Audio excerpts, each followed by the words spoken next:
This message has been issued by the monarch of Italy. It has been confirmed that an uncontrollable plague is spreading across nearby Italian villages and towns. This plague is killing people in unaccountably high tolls. Symptoms include coughing, sweating, chills, muscle aches, vomiting, and swollen lymph nodes.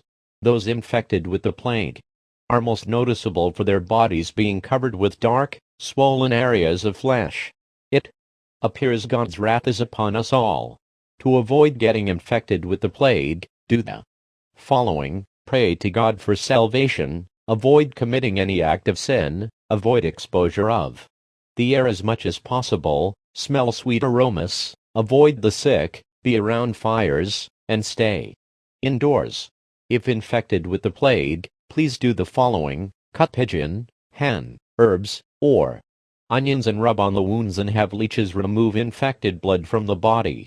Consume mercury, crushed minerals, or treacle of 10 years of age.